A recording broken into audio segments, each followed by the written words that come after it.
You are listening to Beyond the Verse, a Star Citizen podcast. A show dedicated to Cloud Imperium Games, Star Citizen, and Squadron 42. Whether you fight, explore, unite, and/or trade, we bring you news, updates, interviews, reviews, and analysis. So sit back, relax, grab yourself a pour of Radegast, and join us as we go Beyond the Verse. Launch sequence activated.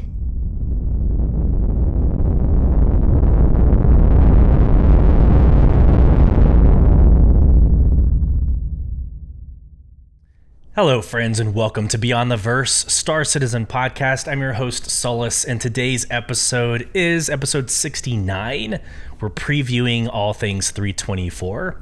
But before we get into that fun conversation about the status of where we are in that patch, we will be covering the subscriber promotions, the roadmap update, the Star Citizen monthly report.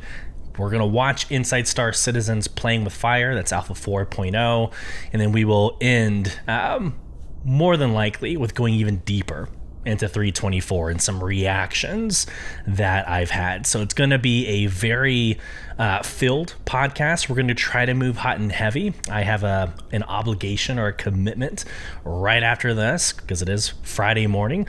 So we're going to run through this podcast hopefully in an hour and get through most of it. So just laying the groundwork for us all there to set those expectations.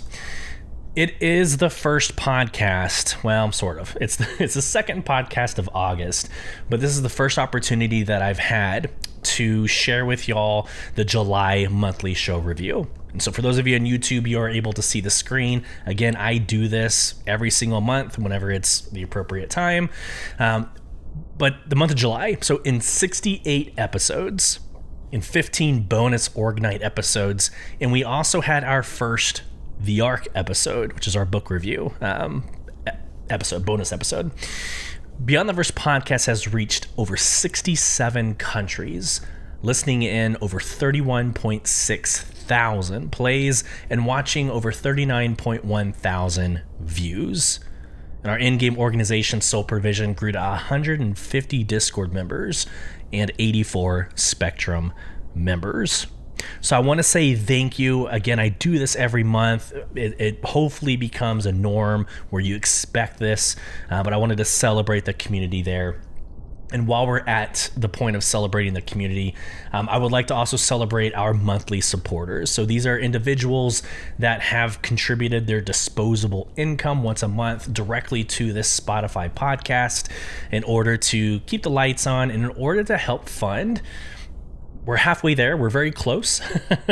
We're very close to being able to replace my Go XLR with the Rodecaster. We're trying to get the newest Rodecaster Pro 2 because the Go XLR has lost support. You've heard me say that several times at this point, but I wanted to celebrate our 7 monthly supporters. That's Dreamer of Days, Captain Trips, Jacob Hardeen, Marcus Roy, Brandon Lawhorn, Will Spicer, and Dustin Thames. So thank y'all so much. Blessings. It has meant the world to me that you would spend your disposable income to help support. So thank you so much. Straight into From the Community. Like I said, hot and heavy. Let's get going. Incoming message. All right. I hope you all enjoyed last week's episode. It was episode 68, Star Citizen in Real Life. I had a family vacation that we ended with NASA over in Space Center Houston. And we dealt with NASA Artemis, and it's a super exciting conversation. I mean, obviously it's real life, but like where we're going as a nation, if it's the United States of America, and really a global effort. It's intercontinental at this point. But Artemis is going to be a phenomenal space exploration that's going to take us to the moon, then to eventually Mars within our lifetime. So it's super. I keep saying super exciting. I mean it, and maybe I'm just a nerd and whatever. But I received great feedback. It's interesting. Our podcast listens dropped a little bit, but our YouTube viewership increased significantly. People really wanted to see the photos and the videos that I shared. So it's interesting to see that kind of flip-flop. But like I do at the end of every episode, I did ask the poll, quote, I got value from listening to the NASA Artemis experience. And the answer options were strongly agree, neutral, disagree, and strongly disagree.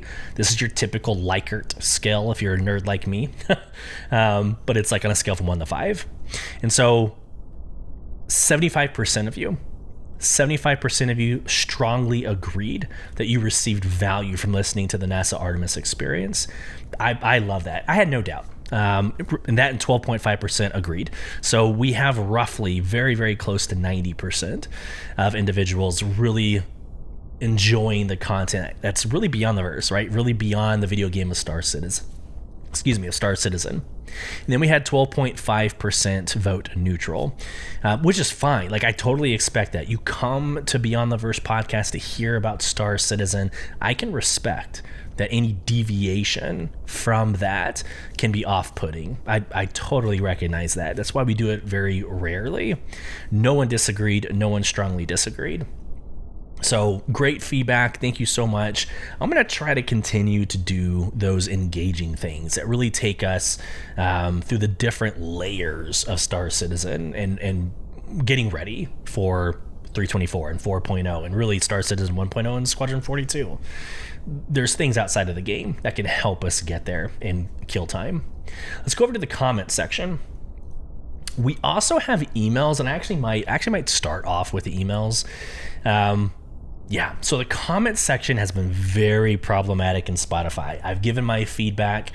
There's a lot of individuals giving their feedback that this is just not a favorable experience, to say the least. So through all that commotion of trying to get the polls and the comments squared away, I completely neglected our email, the contact@beyondtheversehq.com. So I want to spend a couple of seconds going through emails that date back to July 27th from Prime Entity. So I want to give them a fair shake, read their email, and they actually have developed artwork. So in a couple seconds, I'm going to screen share 2 pieces of art that they've created. So again, this message is from Prime Entity. Thank you so much for engaging and writing this email. Let's get to the email. So I finally got this working, so that's great. Now I want to point out in quote, Easter egg aboard the Anvil Carrack. In the conference room, if you look at the papers, sometimes there are little parts from CIG talking about the game.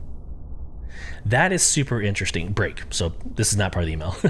I have not confirmed. I have not been able to get into a Carrack and confirm this, but this does not surprise me at all. It kind of reminds me of the Easter egg in the Drake Corsair, or at least it was in the Drake Corsair. It's not anymore, but you would go to the kitchenette, like the kitchen area, and you could find a flask, and it's a beautiful flask. It's engraved, I believe, with something UEEN related, but you could take it, put it in your inventory, and you would have it in your inventory, but you would find it in the Drake Corsair. This does not surprise me. I haven't confirmed it. I haven't seen it myself, but it does not surprise me that CIG would put little Easter eggs in the Anvil Carrack like this.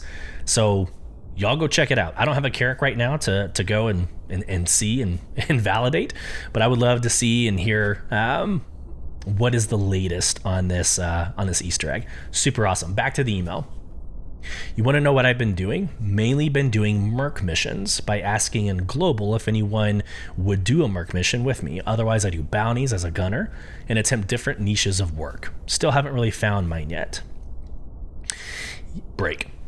So, yes. So my favorite mission, at least until 324's cargo comes out, and then we'll probably go back to this, are mercenary missions.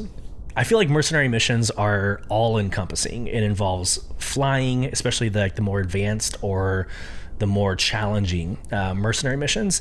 It involves flying to your location, dogfighting a little bit, taking out a turret, you land, you have to FPS your way through a bunker, or the Siege of Orison platforms, repel raids on Orison platforms. It's very engaging. It's very involving. In my opinion, it's the most holistic game loop that exists in Star Citizen at this current moment. So I am right there with you.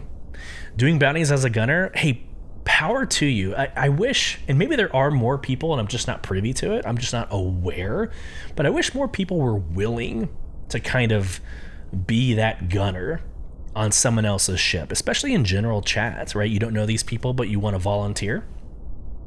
And I say that because, and I'm not faulting gamers for feeling this way. It makes total sense.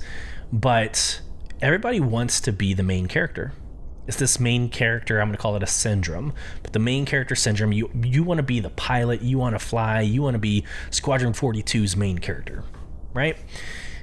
That's not going to be sustainable or scalable in Star Citizen. We're going to need individuals that just want to fight fires. We're going to need individuals that are just engineers or turret gunners or any of the other resource management skills that are going to be coming out. We're going to need those. And so Prime Entity, like, props to you, much respect for that's something that you're doing, especially like in general chat. Pretty cool. Back to the email. Out of Star Citizen while still in the game, I mainly make vehicles to the best of my ability. Badass. They also have a recommendation for the arc called The Electric State. It's a novel by, I'm going to butcher this, novel by Simon Stalinog. Okay, cool. It's mainly pictures, but it does resemble what I imagine Pyro to be like. Thank you again for the awesome podcast, Prime Entity. So, yeah, I wanted to give that a fair shake. It's been 3 weeks, I think. July 27th, so really just 2 weeks. Wanted to give that a fair shake, but let's go to the artwork that they've shared. So I'm going to share my screen for those of you on YouTube. Now, complete fairness, I don't necessarily know what the material is. It looks like a Hornet. It's a very well done, artistic, kind of a contoured, like if you're familiar with Photoshop or you're familiar with, I guess Photoshop. It's like when you do a contour filter over something, it makes it look like artistic. It makes it look very beautiful. And it appears like the Hornet is flying over maybe like a series of mountains in the background. It's really well done. It's a beautiful artwork. I can actually see this being somewhat of a tattoo idea. I don't know if you want to get Star Citizen tattooed on your body, but you put it next to the Beyond the Verse tattoo that you've got on your shoulder, right? So that is a really awesome piece of artwork, and they have one more. I just want to make sure I share this, and this is amazing because it is Beyond the Verse. They kind of did the same thing, like a contour thing, but it looks more of a flame, like on fire. But you got the Beyond the Verse logo, essentially on fire. Again, looks great. I can see this being an album cover that I can use in the future for like a bonus episode, which I might actually do pending permission. So definitely wanted to share that from the community. Awesome. Let's get back. We did the emails. Again, contact at beyondtheversehq.com. We will read everything. Let's get into the comment section for episode 68. And again, we're going to kind of go through this somewhat fast. But the first one is from, I don't see a name on it, so the username is JD Patrico 4. Quote, "This is really, really cool. Not just for the Star Citizen nerds, but space and sci-fi content in general. I'm not a big group org guy, but out of all the Star Citizen podcasts out there, this has some wholesome feels. I'm looking into joining." I really appreciate that comment, and please join. And that's www.robertspaceindustriescom/orgs/provision. But we're mainly operating on a Discord. So when you get to that site, click on the Discord, join our Discord if you haven't already. We would love to have you. We're 150 strong. We average about 10 to 15 players each org night.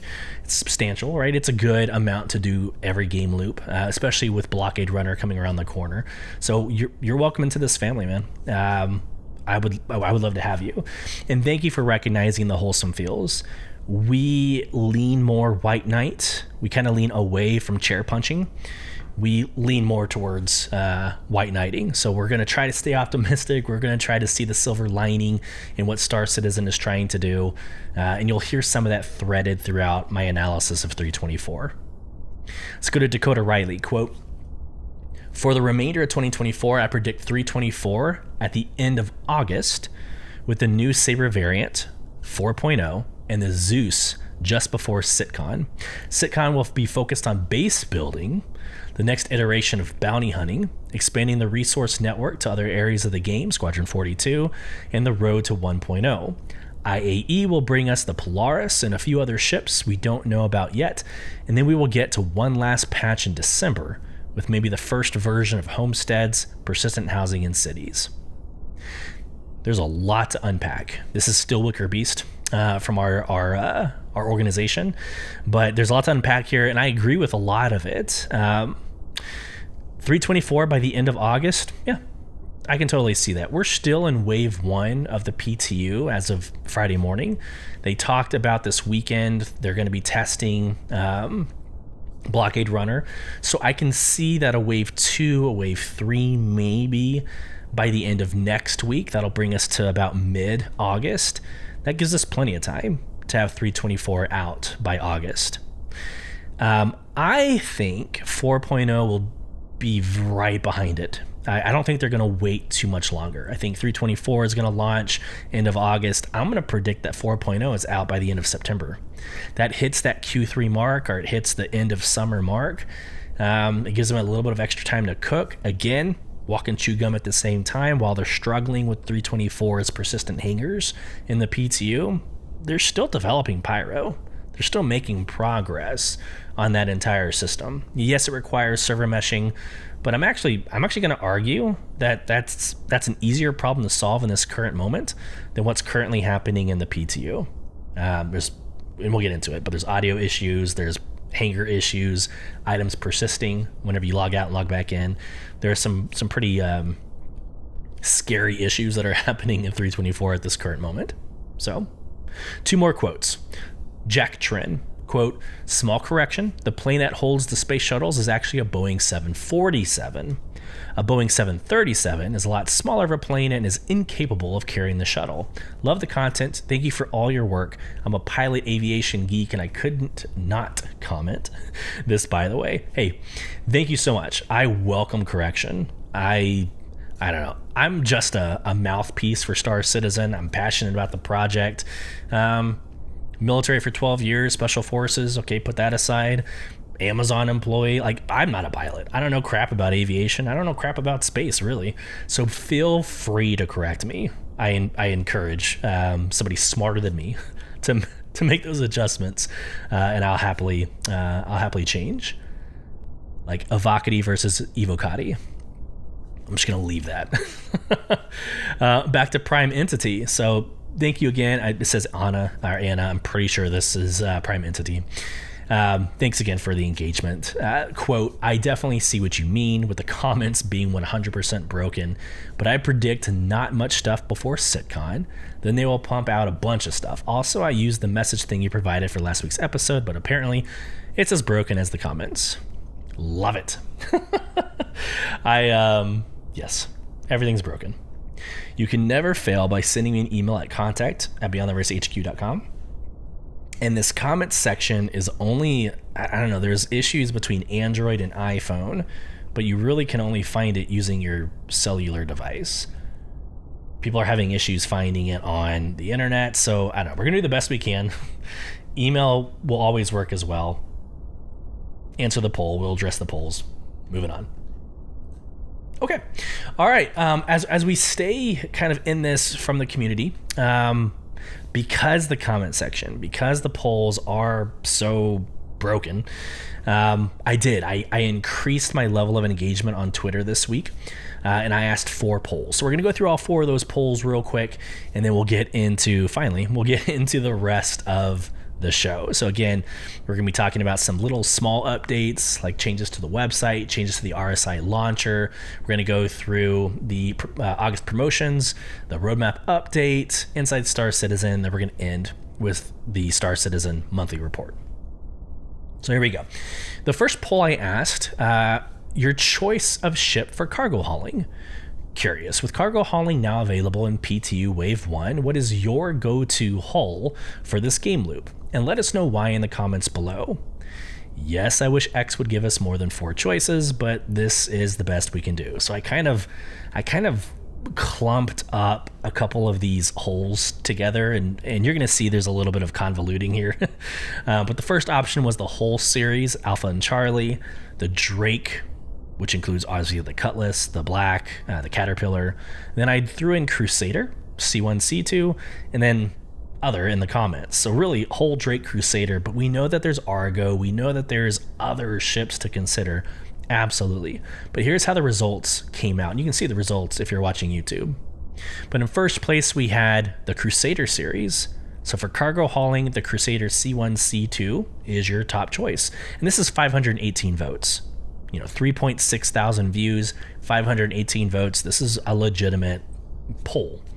So 50% chose the Crusader C1, C2 series, 23.7% chose Drake, 13.3% chose the whole series, and then 12.9% voted other in comments. And this is actually awesome. So in the other in comments, a lot of people were responding with the Argo raft. Now, I've had zero exposure to the Argo raft up until this poll. Obviously, I knew what it was. I've seen, reviews, YouTube videos, whatever. But I knew it was problematic. I knew it was limited to, I think, 32 SCU containers. So it wasn't really good in this current build, right? So I saw it mentioned a lot. A lot of people loved the interior. They loved how everything felt, the design language. And so I was curious and I kind of did more research. I ended up posting on X, was like, I wonder if when 324 launches, if they're going to include the raft in the pledge store, or are we going to have to wait until IAE in order to get the raft? And you're going to see in the next couple of minutes, the series of events, like the August promotion is the Argo raft and the Argo SRV. So you're going to see a couple of things that occur in the next couple of minutes that plays off of the Argo raft. So keep that in mind. Let's go to the second poll. What is your go-to cargo hauling tool? With the additional range, 10 to 20 meters, and strength of the max lift tractor beam, is it enough to replace your trusty Pyro RYT multi-tool, which its range is only 0.5 meters? This one's interesting. I don't think, there's still 360 views, only 50 votes. I'm gonna suspect that a lot of these answers were not considering 324. So in 324, you're in your hangar, you're having to move. I think my first mission was like 15 boxes, 10 or 15 boxes from the freight elevator to your ship. That can be very tedious. It can be very boring. It gets boring after a while. But taking like one box and putting on your ship and running back and getting your own box, using the Pyro RYT multi-tool, this is the small one-hander, by the way. The small one-hander, like, you're going to have to basically walk elevator, ship, etc. But with the max lift tractor beam, you can literally stand really at your ship. So if you have the raft or the hull A or hull C, you can stand at your ship, and the range of the max lift tractor beam goes all the way to the freaking freight elevator. So you can sit there, pick up an item or pick up a box from the freight elevator, mouse wheel it all the way to you, and just put it up on your ship. It makes things so much faster to be in one spot and just use that two-hander, the max lift tractor beam. Now, granted, it's expensive as hell. It's like 19,000 UEC, but you already start off the PT with like 15 million UEC. So get yourself the max lift tractor beam, totally use it. But here's the poll responses. The answers are, or the responses were, 54% chose the Pyro multi-tool, the one-hander, over the 46% of the max lift tractor beam. I think that's going to change. I think when 324 comes out, people are going to see the benefit of using that two-hander. If you're a cargo hauler, I feel like that is a must-have. All right. Our third post. So the third post, or the third poll, came out right whenever the August subscriber flare came out. So the ships for this month are the Argo Raft and the Argo SRV. The Argo Raft is, I think it's like 96 SU cargo capacity, but the Argo Raft is your cargo hauler, and your Argo, this is confusing. The Argo SRV is your like towing vehicle. It's really unique. I think it's the only one in the game in this current moment, but it's got that massive tractor beam on the back end of it where you can move large ships out of the way or from one location to another. And so I simply asked, because of that poll, with the August subscriber promotions live and the 2 available ships are the Raft and the SRV, will you be getting one or both of them? And so, of course, the options were Raft, SRV, both, and then neither. So out of 83 votes, 458 views, 83 votes, the winner was 41% of neither. And I'll explain why in a second, or at least what I think is the reason why. 41% say neither. 26.5% say the Raft. 20.5% say the SRV, and 12% say both. And I actually fit in that 12% answer. I ended up getting both. So here's why I think the neither. First off, the Argo SRV is pointless in this current moment.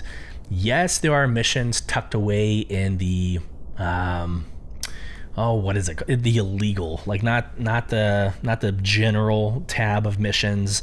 It's the illegal missions, and I'm having a brain fart. I can't remember what it's called, but in that other, the unverified, there you go. You have verified and unverified.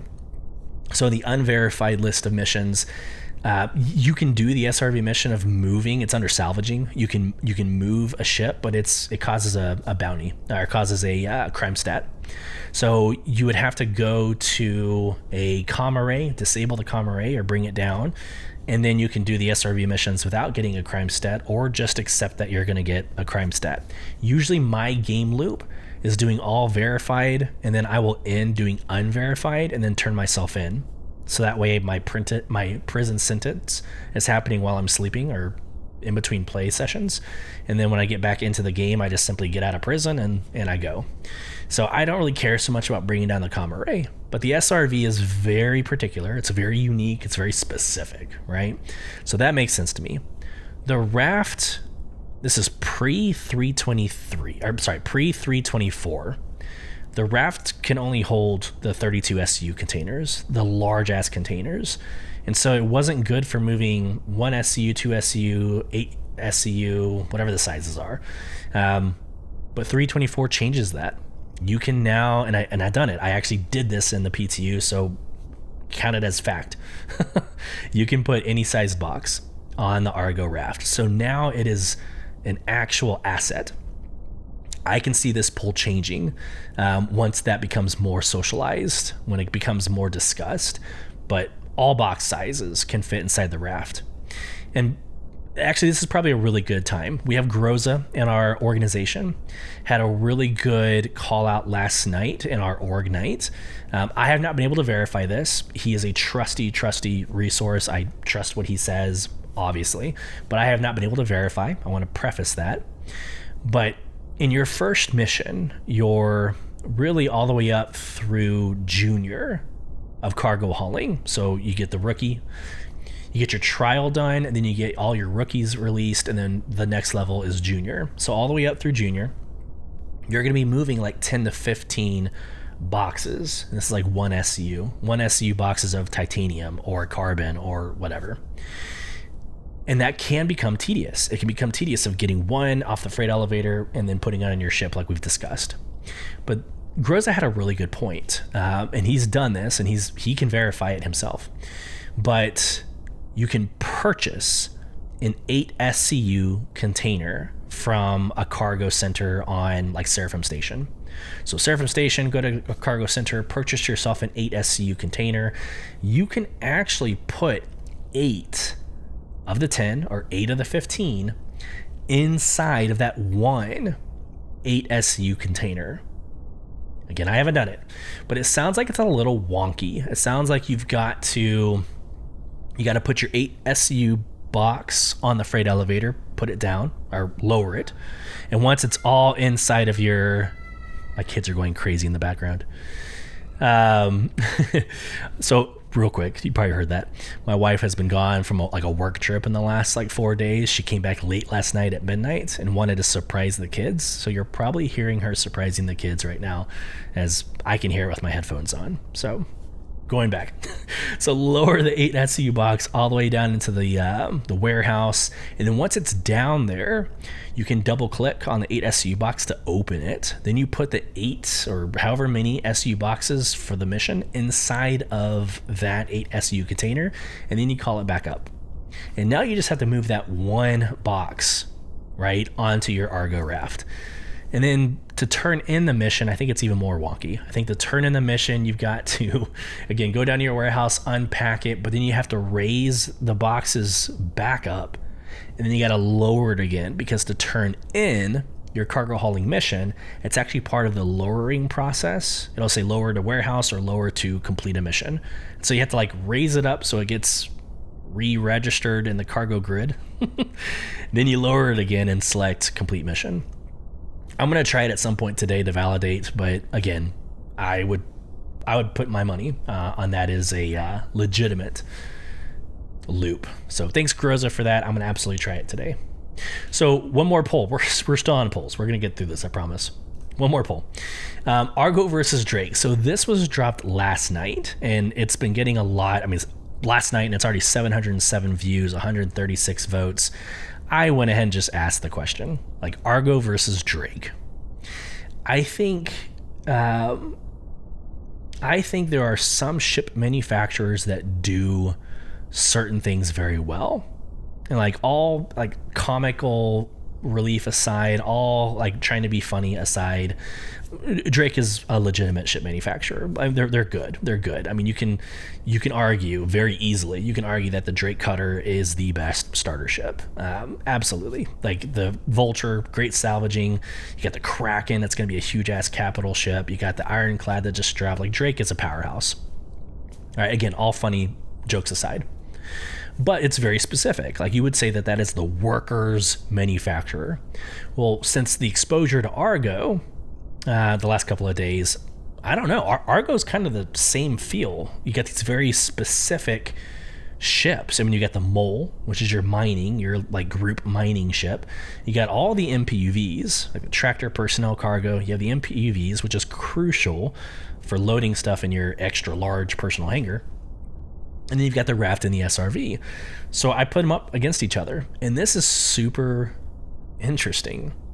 You would think that Drake would just run away with it. Again, Caterpillar, Corsair, Cutlass, Cutter, Dragonfly, Herald, Ironclad, Kraken, Mule, Vulture. I think the Buccaneer. I think I left that one out. It's only up by a little bit. So in first place, Drake is leading by 46.3%. And then in second place, obviously, Argo Astronautics at 38.2%. Across 136 votes. It's a lot closer than I thought it would be. And then the third option was too different to compare. I mean, it really is apples to oranges. Like, I get it. But 15.4% did say that they're too different to compare. I think that's legitimate.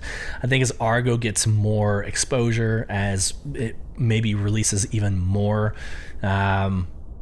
ship options, I think Argo has the potential of beating out Drake in the future. Oh my goodness. All right, we are just now getting into This Week in Star Citizen. So here we go. About 30 minutes into the show, This Week in Star Citizen. Sharing my screen for those of you on YouTube. Happy Monday, everyone.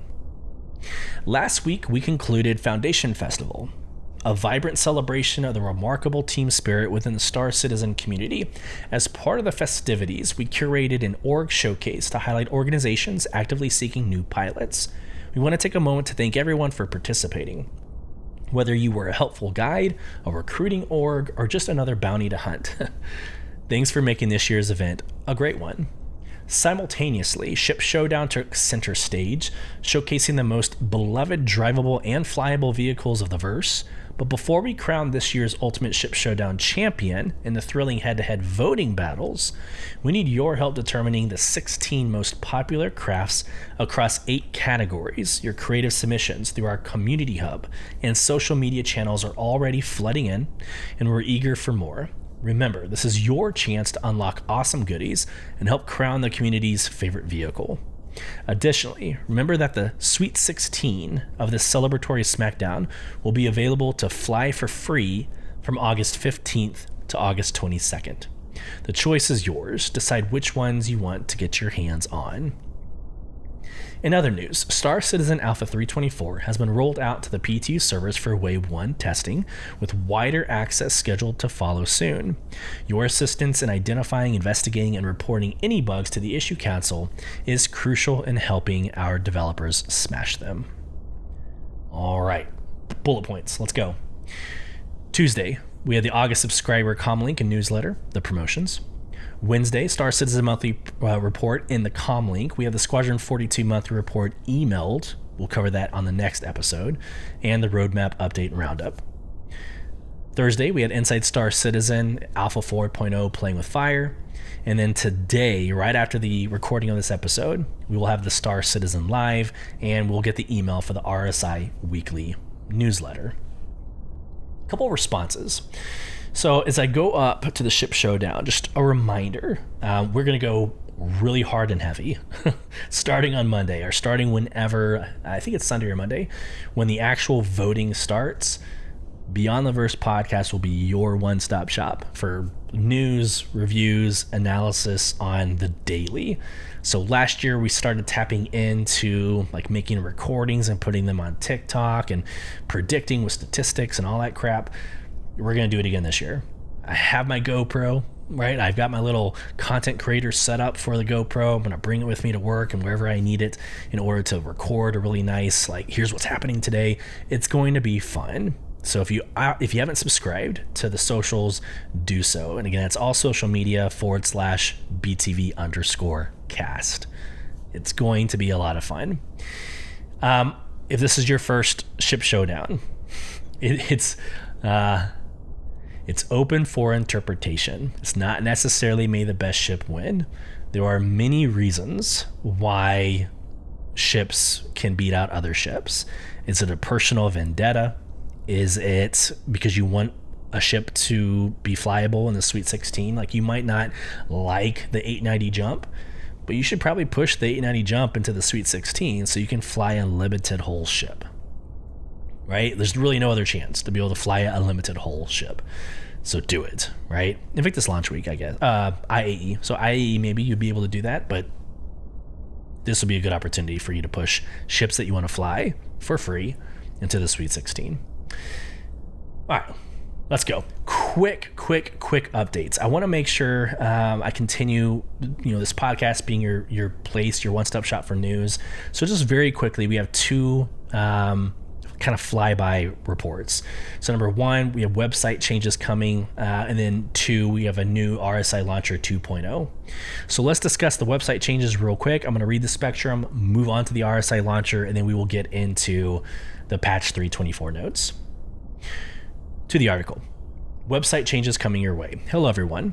As you've likely noticed over the last couple of years, our web team has been diligently working on enhancing our website to elevate the user experience. You've seen this in previous upgrades to Comlink design and new and improved tools such as the Issue Council, Community Hub, the RSI Launcher, and more. These are many steps that make up a larger web initiative to improve the overall web experience. Up next is a revamp of our Pledge Store, which will roll out very soon. Trademark. This aesthetic overhaul isn't just about looks. We've listened to your feedback and identified areas for improvement to make things more intuitive and enjoyable.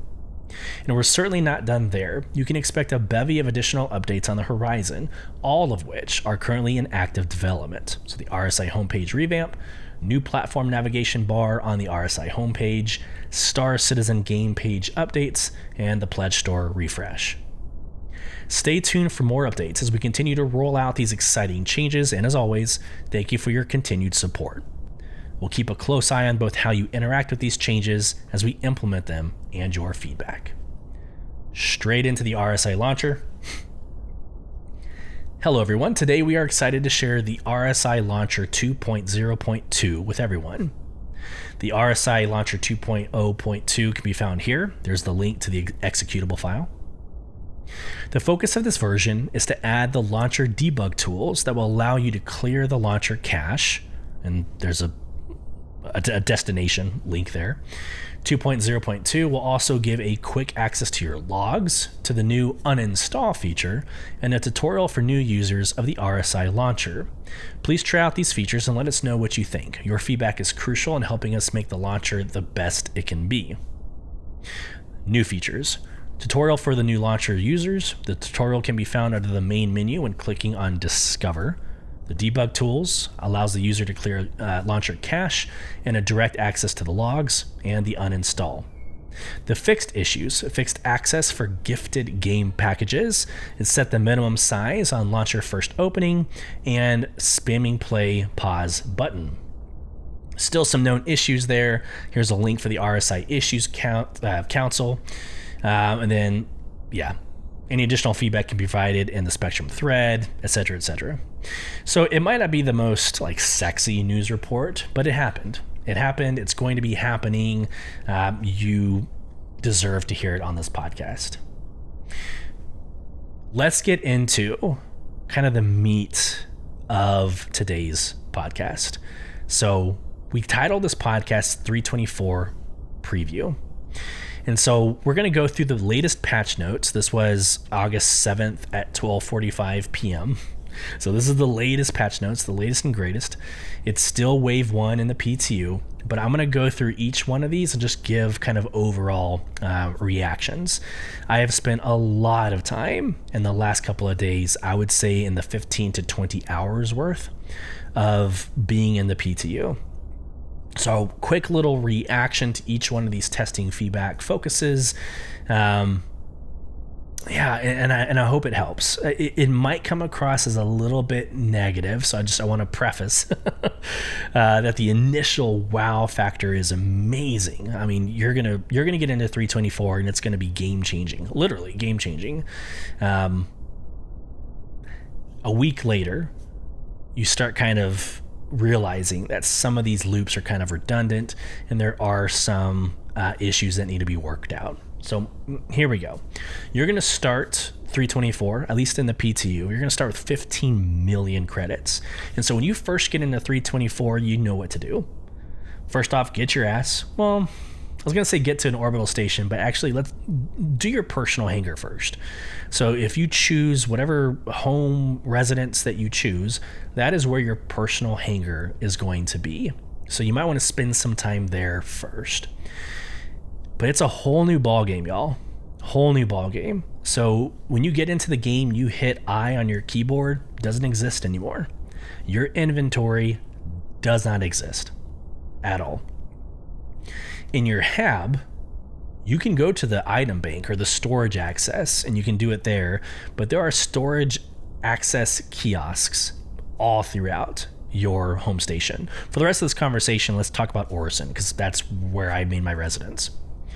So around Orison, they're everywhere. I mean, there's kiosks and hallways, all your destinations, you're going to have plenty of access. Even in your personal hangar, you're going to have storage access there as well. So don't fret. You don't have to do it in your hab.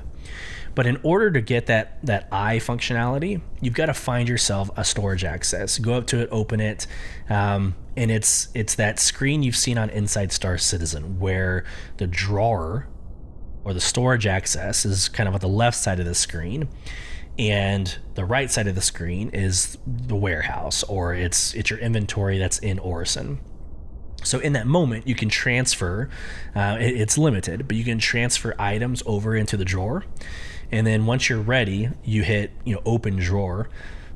And then that interface will look very familiar. That will kind of open up your I key.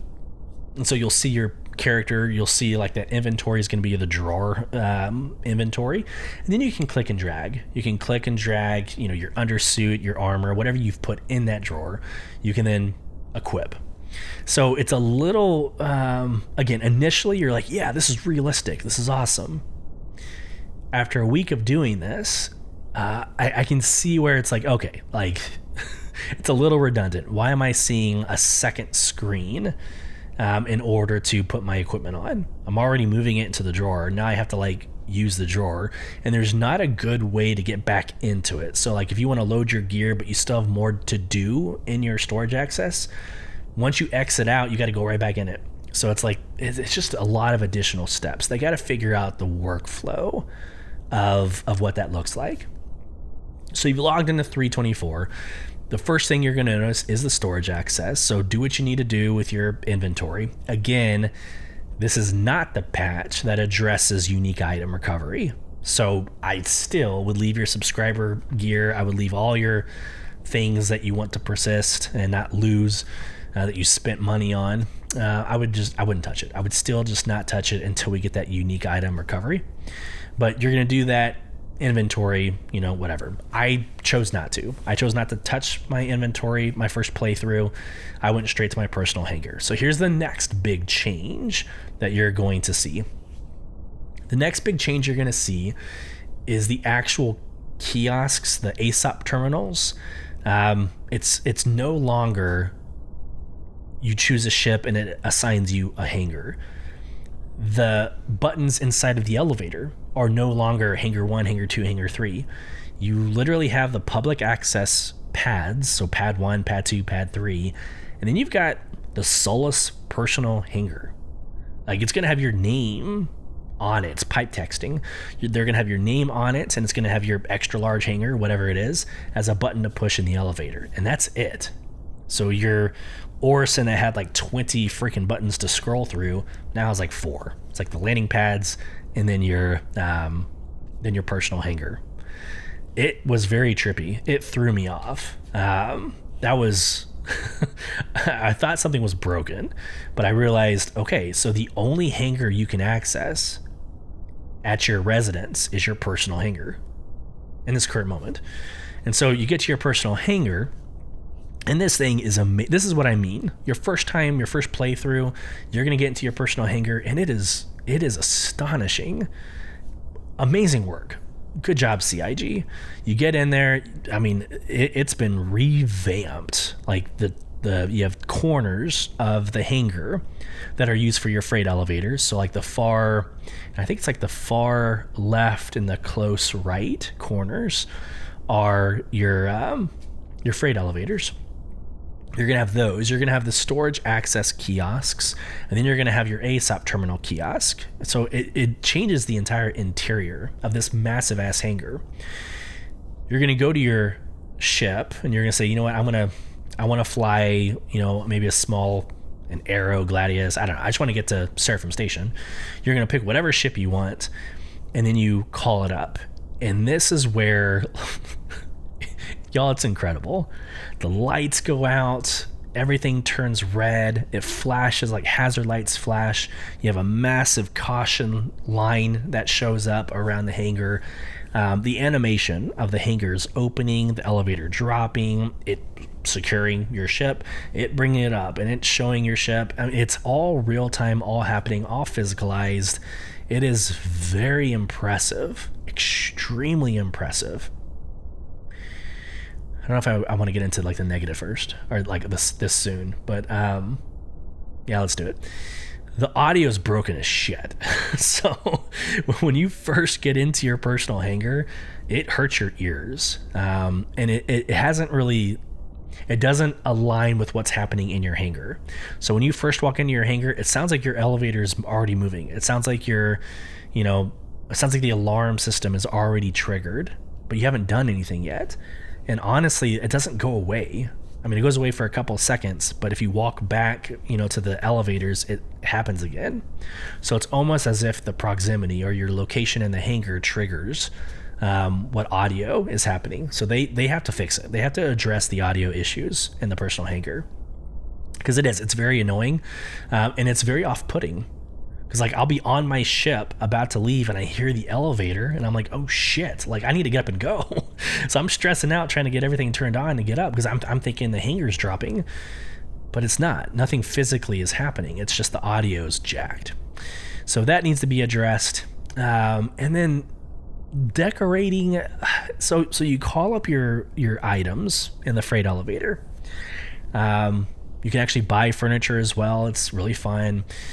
But you're still having to decorate using your Pyro multi-tool.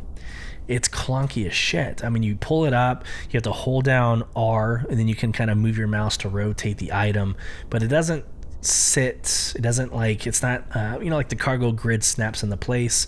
You don't really have that satisfying like assurance that the couch where you dropped it is actually where it's going to stay. It's almost like a delivery mission where you have the box in hand and you put it where you want it to go, and it kind of clips. It clips into the floor and into the wall. That's kind of what you're getting out of the decoration process. So I don't know. Again, some work that needs to be done. I'm not saying let's cargo grid or make the entire hanger snappable. That's not scalable. I mean, maybe it is. Maybe it's just down the road a little bit. But they've got to figure out a better way to make decorating and moving your furniture around significantly better. So, okay. So then you're going to get your ass up to the Norval station. So you're going to go to Seraphim Station.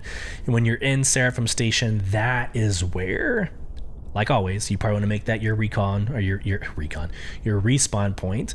But that's where your first cargo hauling mission is going to be. It's a trial. It's going to be like move 10 boxes from Seraphim Station down to the Augustus spaceport, which is on Orison. It's super easy to do. It's very quick. You can use a Nomad. You can use a Cutlass Black. You don't have to be sexy with it. I, at the time, had a whole Alpha, a whole A. And that's super easy because it's an external load. You don't have to go up any ramps. You take the box from the freight elevator and move it on to the side or the wings of the hull A. Same thing with the raft, obviously, but at this point I had the hull A. Load up those 10 to 15 boxes, take it to Seraphim Station or take it to Augustus Spaceport, turn them in using the freight elevator, done. That'll unlock, I think it was like 45 missions that are all rookie, but different types of missions. And I don't really want to do this by memory. Let me, I'm going to pull up my Twitter because I already did some research on this and don't want to repeat myself. It has to do with, standby. Here we go. All right. So out of the 34 missions or 45 or however many that they just bulk drop on you, these are rookie, by the way. They have naming conventions. And so actually, let me share my screen.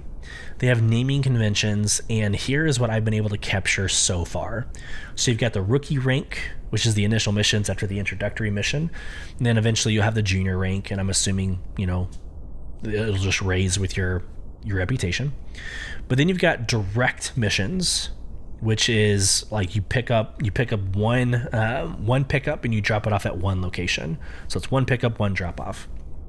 Then you've got planetary missions, which is where you would go on to planet side and drop off at an orbital station. So think, Crusader is a bad example because it's a gas planet. So think like going to Yella. You pick up 10 items from a mining facility or wherever on Yella, and then it'll say drop off, that grouping to Seraphim Station. Okay.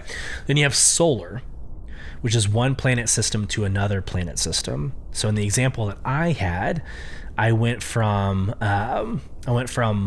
Seraphim Station in Crusader, and then I had to drop off like 5 out of 10 at Everest Harbor, and then the other 5 out of 10 at a Tressler. So you're kind of going from, again, like planet system to planet system. So it's your longer distance, right? So that's your solar. And then the last one, you have local, which is planet side to the same planet side. So like a Yella mining facility to another Yella mining facility. And this could change. It very well could change. In this current moment, that's what I've been able to experience myself. So do that for a couple of times and you're going to realize it's redundant. It is the first iteration of cargo hauling. I have had fun this last week, but it's not going to beat out my mercenary missions. It's not going to stay around as this amazing game loop for you going into 4.0, in my opinion. I don't see a lot of org opportunity here. And again, this is, I can't reiterate this enough. It is the first iteration of cargo hauling. It will evolve over time, but in this current moment, I don't see like an org opportunity for cargo hauling. I'm assuming when you get beyond the junior ranks, you're going to need a whole C, a C2, You're gonna need obviously a larger vessel to move, and that will require org play. We're just not there yet. Last but not least, and this is not part of the patch notes, but they're trying to get the dynamic event Blockade Runner out into the PTU this weekend. That is, it's I say data running. You're going to a station or a location, you're picking up cargo, and you're delivering it to another station's freight elevator. So it's basically the PvE raid dungeon trial of cargo hauling. It's called Blockade Runner. So I'm excited for that. Let's see here. How do I... I'm excited for that, but I'm also tailoring my expectations that the basics of 324 are pretty rough right now in the PTU. I'm not expecting much success from Blockade Runner going into the weekend.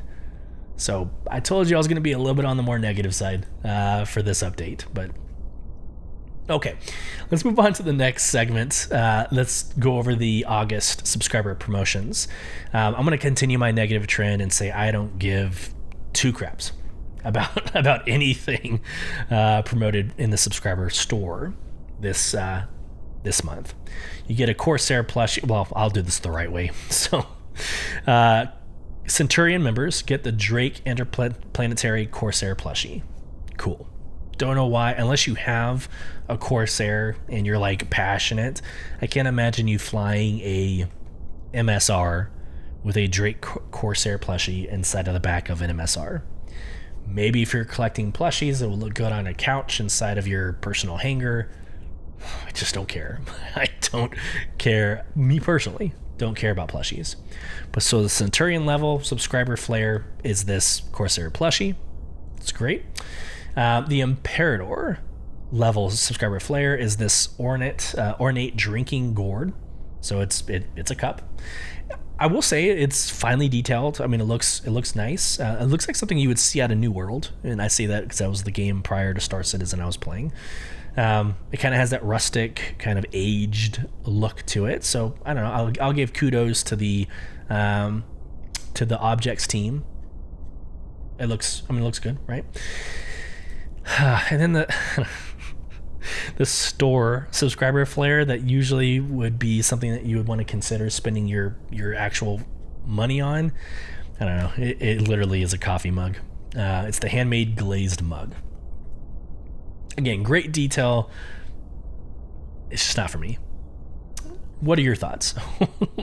What are your thoughts on the subscriber flare? It can't always be like, I think last month was like the paint jobs, right? The Corsair and the Vulture paint jobs that are freaking phenomenal. It can't always be that. Not every single month, twice every month. It can't. But last month they hit a home run. They hit it out of the ballpark. It was phenomenal. This month, I'll probably never touch these items. But what was amazing, and we've already talked about this, I won't repeat myself, but in the pledge store you got discounts on the Argo Raft and the Argo SRV. I took advantage of these. I had buyback pledges for cutters, right? So a lot of people, they bought several cutters with lifetime insurance with the expectation of upgrading those, so you transfer the lifetime insurance to that whatever new hull. I have many of those in my buybacks. I took two, ship upgraded them to the Raft and the SRV. I've got both, and I will be keeping them. The Raft is freaking phenomenal. So, what are your thoughts on the subscriber flare? I'm curious. Respond, contact at Beyond the Verse HQ. Respond, try to find the comments section. Let me know how you feel about the subscriber promotion flare, and if we should expect those amazing paint jobs like we had last month, every month. I'd love to hear it. Roadmap update. There's no update. I don't know what else to say. I could read this. We've seen this a few times this year, but everything's on track. That's it. I guess I could read it so we're not just sitting here, but this is from Xylo. Every 2 weeks, we provide a brief explanatory note alongside the roadmap update to offer insight into the decisions behind any changes. This week, there are no new updates or changes to report, but we recognize many of you are eager to hear how things are progressing as we approach major upcoming milestones. Alpha 3.24 and its related content will undoubtedly leave a lasting impact on various systemic gameplay features, which means it has had a lengthier evocati and PTU than normal. And that is very true. The team is fully focused on closing this patch out while also wrapping up our release intentions for the rest of the year. We've made solid progress on mapping this out, and you can look forward to an update including new additions to the progress tracker in our next roadmap update, which is 2 weeks from now. So Xylo committed to in 2 weeks, we will see the progress tracker. We appreciate all your support. Your activity and participation in the PTU has been a huge help in preparing things for prime time. So you heard it from Xylo. In 2 weeks, we will get the progress tracker and know the rest of the year and how everything's going to play out. My reactions to this, it's different from the rest of the community. Most of the community saw this, hate it. They're angry, right? They're mad, whatever. I don't care. CIG has been very good about disclosing when things are getting pushed out. I think they've been very good. They've been very transparent of like, hey, this has missed the mark. We're going to push this item out to Alpha 3.24.x or Alpha 3.25.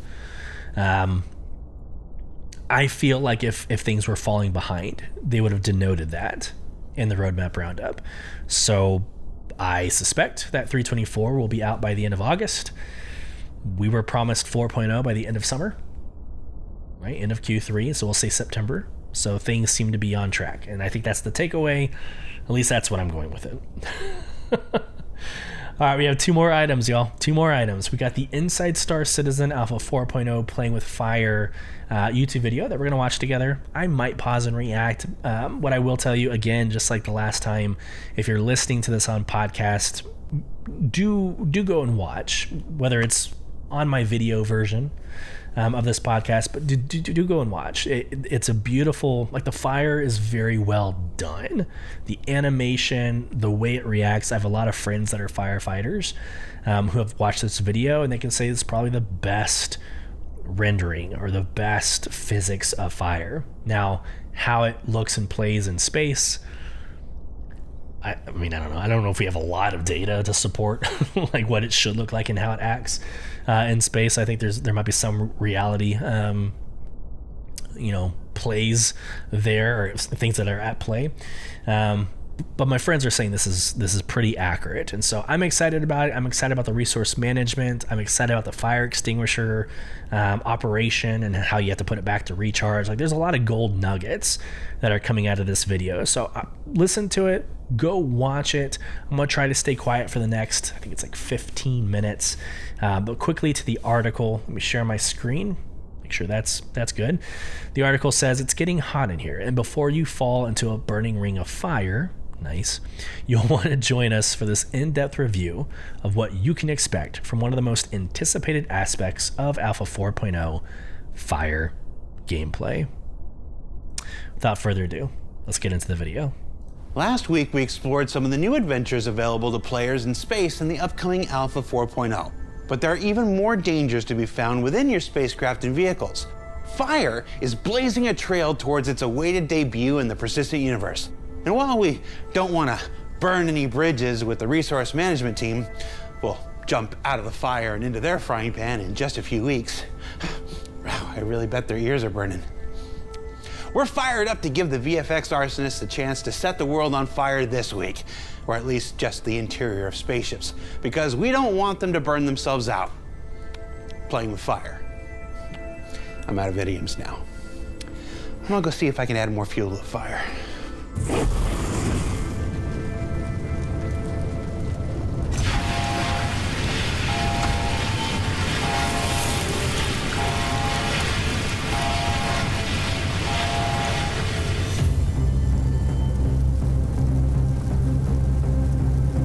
In 4.0, we'll have fire inside of ships.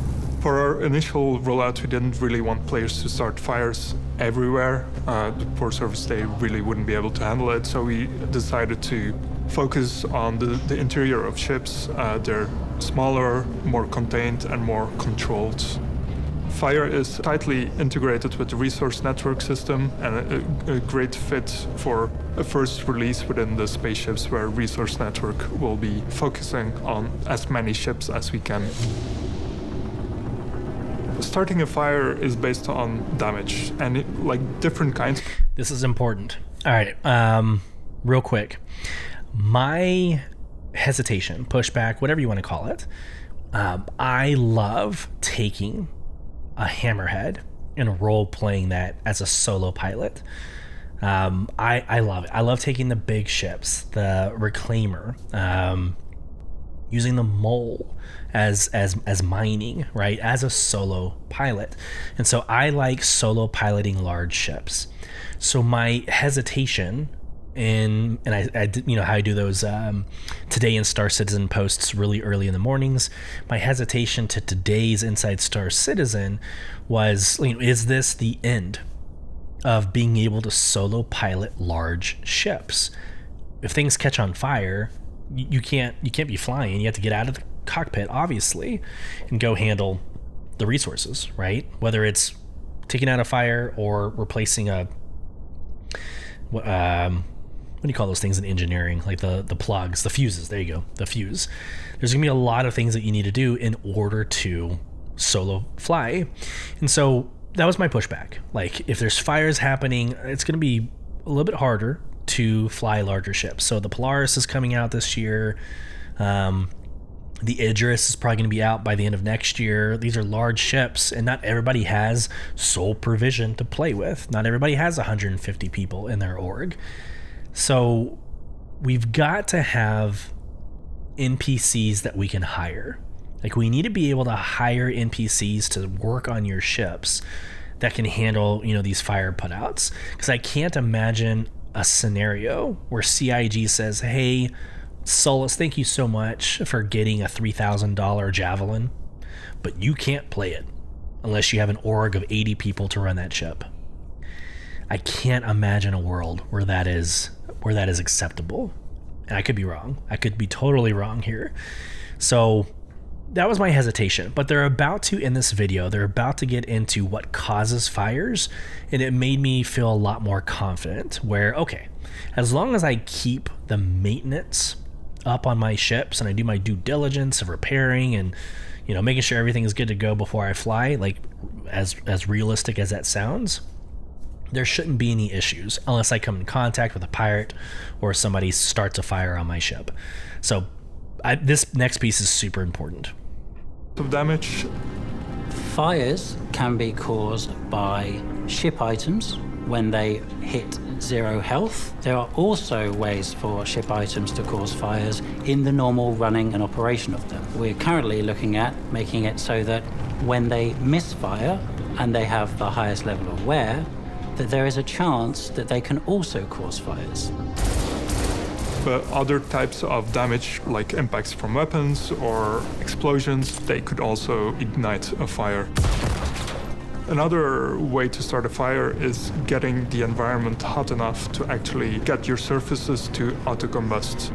For example, if you open up your door on a really, really hot planet and the hot air starts to flow into your ship, then if that air is hot enough, and some surfaces might start igniting from that. Seriously? I could open my door and my ship might catch fire? You would need a room to reach, I think it's like 1,000 Kelvin for those materials to start to smoke. So it's something that's technically possible, but it's not likely. If the planet is warm enough, yes. Is there a planet warm enough to do that right now? Don't think so. Okay, I just want to be sure.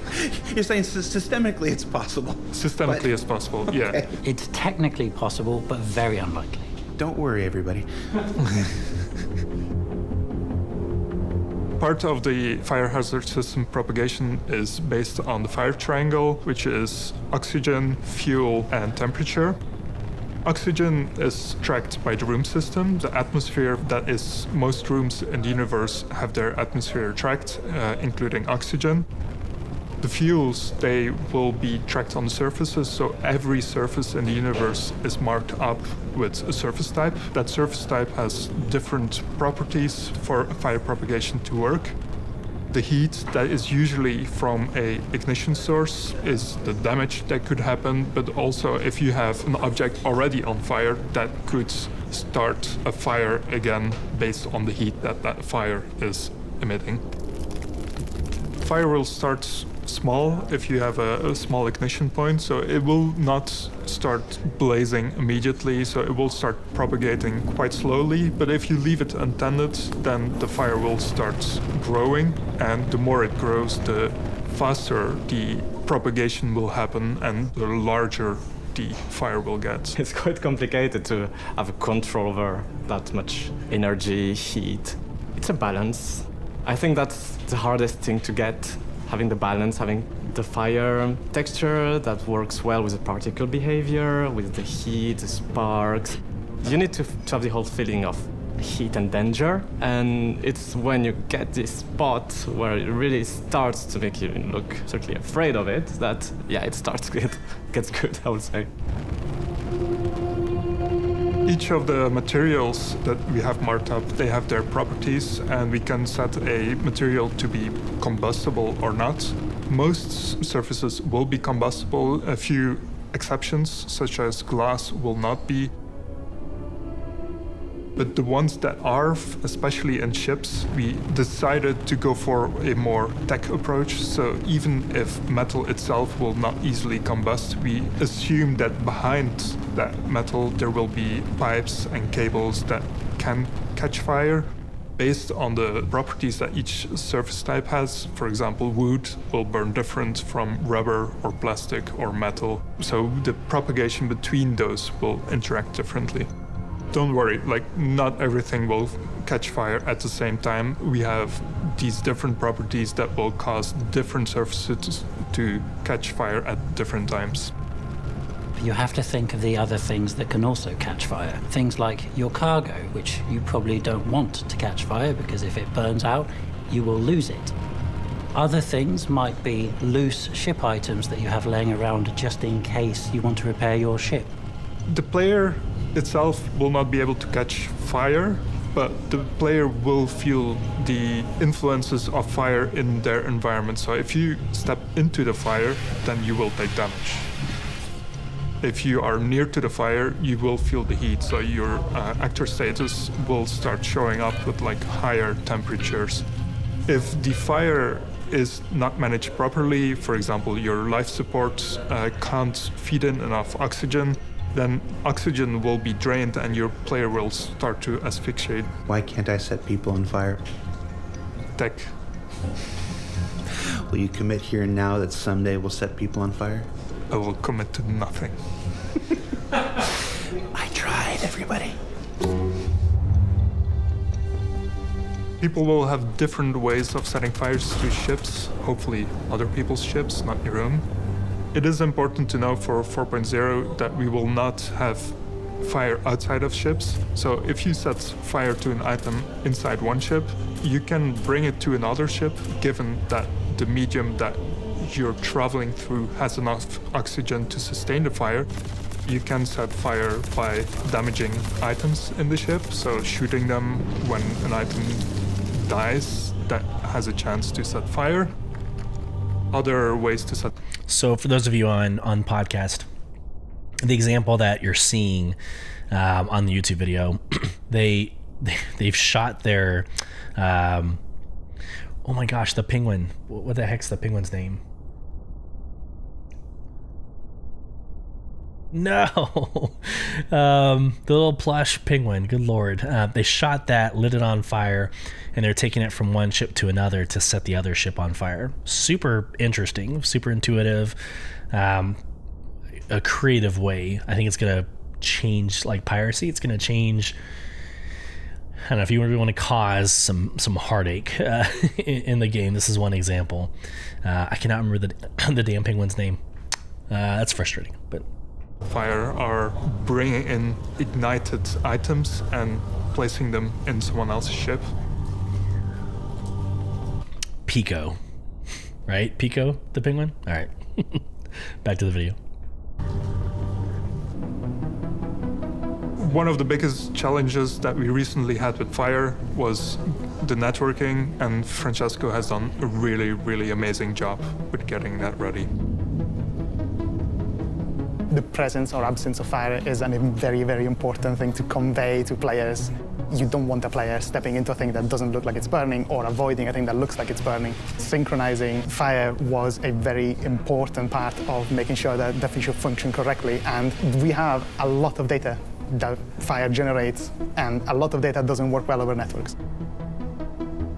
There was a lot of work being put into relying as much as possible on the fact that our fire system is stable, it's deterministic, it will always do the same thing given the same initial parameters. There were a lot of cases. There were cases of players joining in late. They obviously don't get where the fire was 3 hours ago. They just see now. They need to know where it is now. There's players who have really bad internet connectivity or servers struggling a lot, situations that bring a halt to the continuous progress of fire from one end or the other, and we need to reconcile that. So we needed a way to know when fire was no longer suitably similar between what the player was seeing and what the server thought was there, and refresh it at that point and minimize how much data we needed to refresh it at that point. We are pretty happy with the way it works now. We have it so that it sends as little data as possible to sort of create these summarized states for the client and server, and only when these differ enough do we actually send that relatively big, still compressed, but relatively big snapshot to synchronize everything back together. A fire that is left unchecked will spread throughout your ship. And if it does this and it reaches your ship components, System is offline. then you'll be having a very bad day. And this could lead to your ship being both crippled or destroyed. So this means you will be able to put out fires using a fire extinguisher. Where possible, we have made sure that fire extinguishers are readily available throughout our ships. So this is the second part that I think is crucial, or the most important piece of this video. We start off with what causes fire. They're about to get into the list of what is needed to put out fires. The extinguishers, they're very simple to use. They are point and shoot. You have to be careful that you don't start flailing wildly with your extinguisher. If you have to aim at the base of your fire and then keep it there to cool down the surface and take away enough of the heat and the oxygen so that the fire calms down.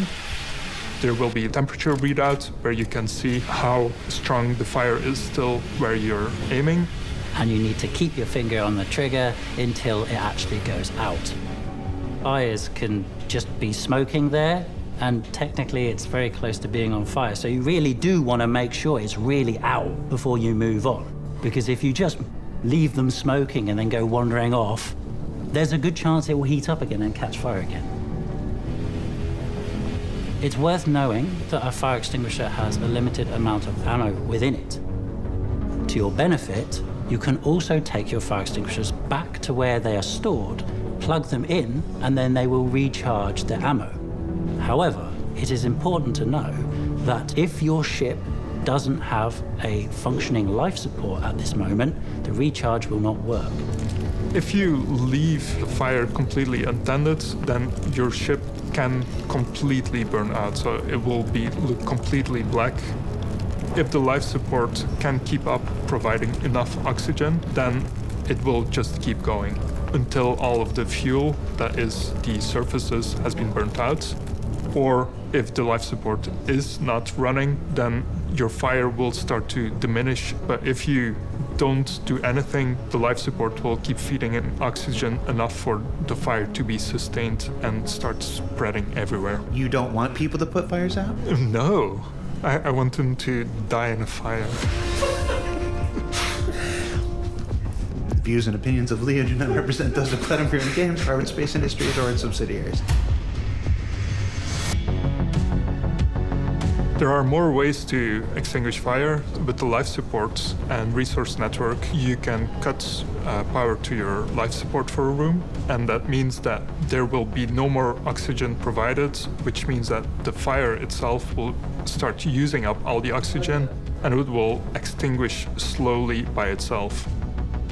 Another way is to open up your doors to open space, and that will mean that all of the atmosphere is being sucked out into open space, and again, no more oxygen for your fire to continue.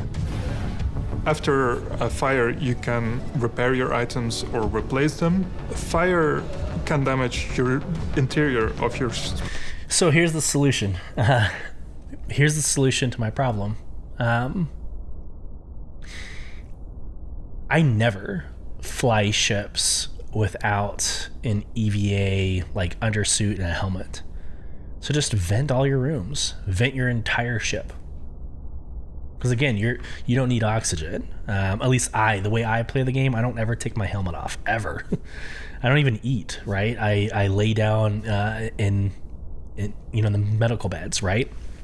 So if that's your play style too, just go into your ship already with everything unvented. Or vented, right? Interesting. I think I just solved my own problem. I didn't catch that the first time that I watched this video. Yeah, you can open up everything when you're in space. Just make sure your org or your people that are on your ship know that you're about to do that, because that's a consideration that hasn't been needed up to this point, right? So when you open up your garage, your hangar, garage. When you open up your garage, that vacuum is going to be actually relevant now. So interesting. Spaceship, we have some very beautiful burn decals that Francesco and Guillaume have been working on to show you where your ship has been burned.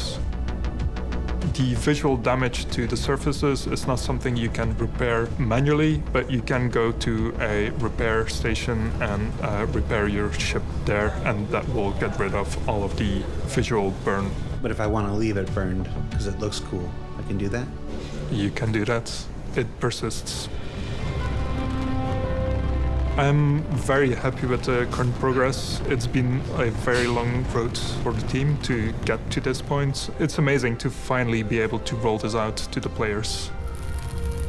It's amazing to work with, it's just so fun, and the results are very good and very quick, so... I'm looking forward to see what people will do with it, like what kind of weird edge cases they'll find. All right, I have to pause it here. We did this a couple of Inside Star Citizens ago, where, the plume of smoke in your rifle, when you shoot, the ejection port is full of smoke, the barrel is full of smoke, and you're seeing that. I thought that was very impressive. This is another one of those moments where on this screenshot that I have right now on YouTube, there is... I think it's just it encapsulates everything I said leading up to this episode. The mechanics and the physics of the fire. You can see the ceiling that's also caught on fire with debris that's like falling, almost like it's raining fire.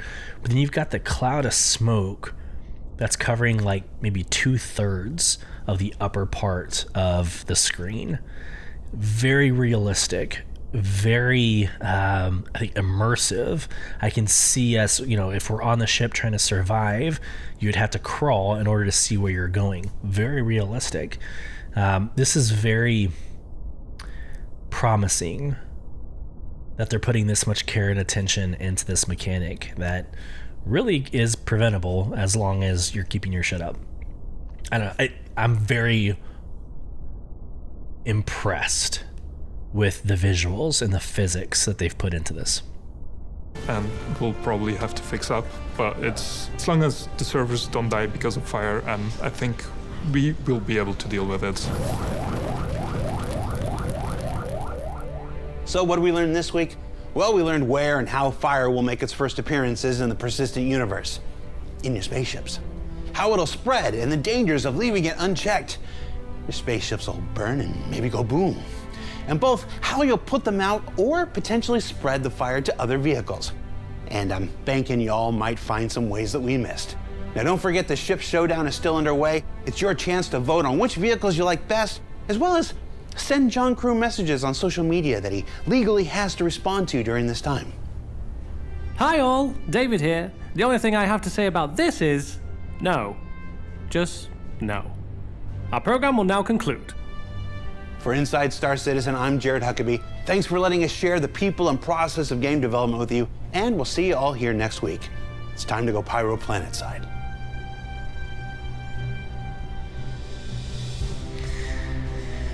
So How do I'm you pretty start a sure. fire? First, you contact the ATC.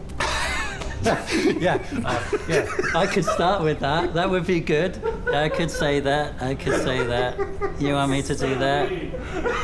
Well, first of all, you start. Yeah, you call the ATC and they set fire to your ship. Had to play it. Yeah, so I think Jared just kind of teased next week's Inside Star Citizen, where they'll take us into Pyro and hopefully show us all the new changes and updates that they've made to Pyro. I forgot where I read it or where I saw it. It was official CIG comms, but they've made a lot of changes to Pyro, and a lot of changes from the tech preview channels Pyro that we got to see at the beginning of this year, end of last year, beginning of this year. So that'll be really exciting to see, and hopefully we're one step closer to getting this done. If you were watching on YouTube, you probably saw me pick up my phone. So like I said, I have an obligation or a commitment to do after this podcast. So unfortunately, I'm not going to go through, I don't have time to go through everything in the Star Citizen monthly report.